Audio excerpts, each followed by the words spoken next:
Majority, almost 2/3 that we need, even if we want to amend the Constitution.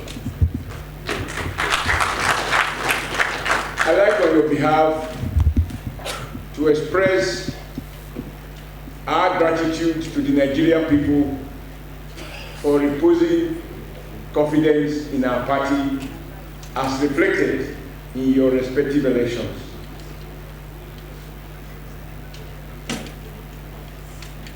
I'm happy to say that by the same token, the Nigerian people have expressed less confidence in the major opposition who went into the election. The progress that has been made, we're wondering why our Nigerian brothers and sisters in the Northeast voted in the numbers that they voted. Because by 2015, the then president had said to Nigerians that we could not conduct election in about 28 local government areas, as a result of which we postponed the election. But we must admit that there is still a lot to be done to make Nigeria safer for everyone. Investors don't go to war front.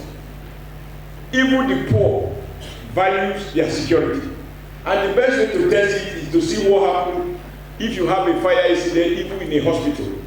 You find people even who have an orthopedic problem running like Karl Marx. So people want to feel safe and secure. Whatever additional legislative measures that are required to back the executive commitment in the area of security, we believe that as people who share this commitment, we will provide you support. But just to say that there is a lot to be done, taking Nigeria to the next level, to give everybody a sense of pride and a sense of dignity.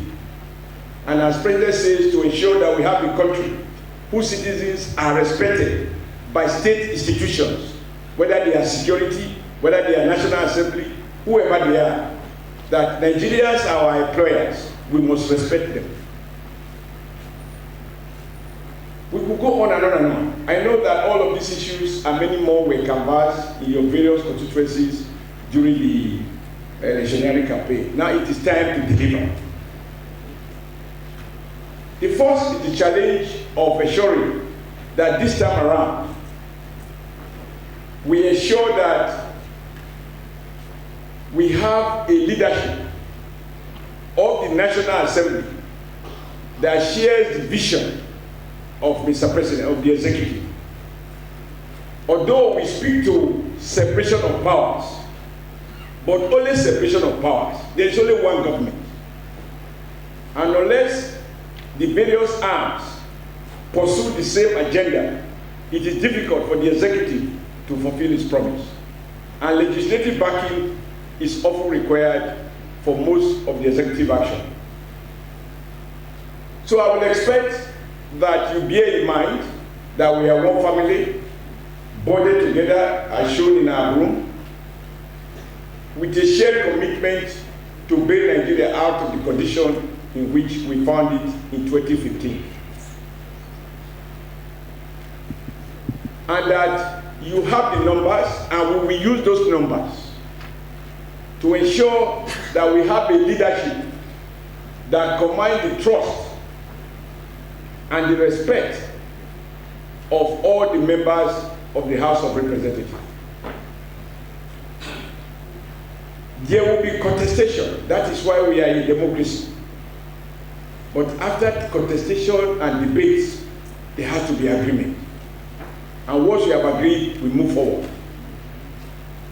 We have the numbers to produce the speaker, and we will produce the speaker, who must be a member of the House of Representatives. We have the number, and we will use the number to produce a deputy speaker who must be a member of the APC. I mean, the first time I meant who must be a member of APC. We have the number, and we will use the number to elect a House leader who must be a member of the APC.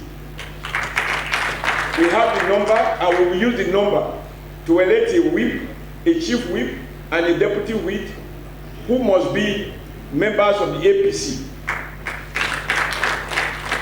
I think the only position that we are not interested in is the minority leader. Let him remain minor in the hands of the minors in the opposition. We will not share power in the House of Representatives. And the leadership must ensure that critical committees that drives government are chaired only by APC members. If the Nigerian people wanted the position to be chairman of committees, they would have voted for them. So all the chairmen of committees, except one that I understand is statutorily reserved for opposition, which is public accounts, they can have that. Not do the kind of thing that happened the last time, in which some APC members, as members of the leading party, of the governing party, they became distant spectators in the management of committees, when PDP had majority of the strategic committees in the House. That will not happen in the next assembly. We are aware that they believe they can use divide and rule by sponsoring many people within our ranks to contest for each of the positions, so that they then become the kingmakers. And in return, the person will offer them some chairmanship seats.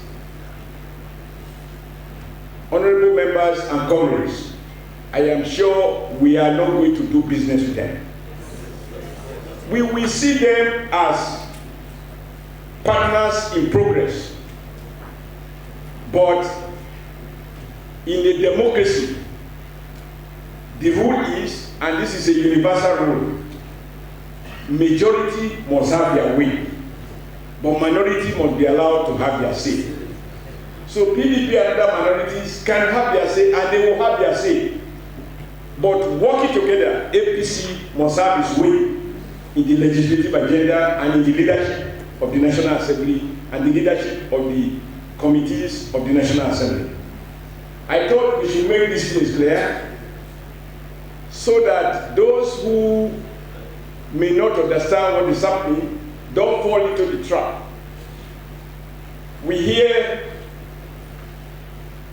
some people in opposition who, on their own, with their eyes open, got drunk with power and walked out of APC under an umbrella that is torn, and now they are being beaten by rain, and they are hoping that they can take part of our broom to patch up their defective umbrella. Are we going to oblige them? No.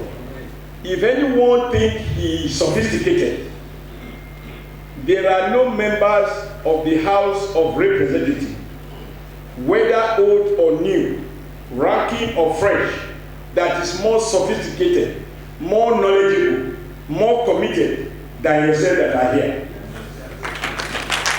And so any of them thinking that they will use the Bible, they will play tricks, is to think that they are smarter than us. If they were smart, they would not have walked away from a room well covered to go and pitch under an umbrella that can't cover them now. So they will have to go for minority position, and they will fight it there. So please don't allow anybody to divide you. We will carry out extensive consultation with the President of the country, President Muhammadu Buhari, consultations with all the leaders of our party, and reflect the reality of our politics as reflected in the letter and the spirit of our Constitution, which recognize the geopolitical nature of our country. So that we will work out a sensible zoning formula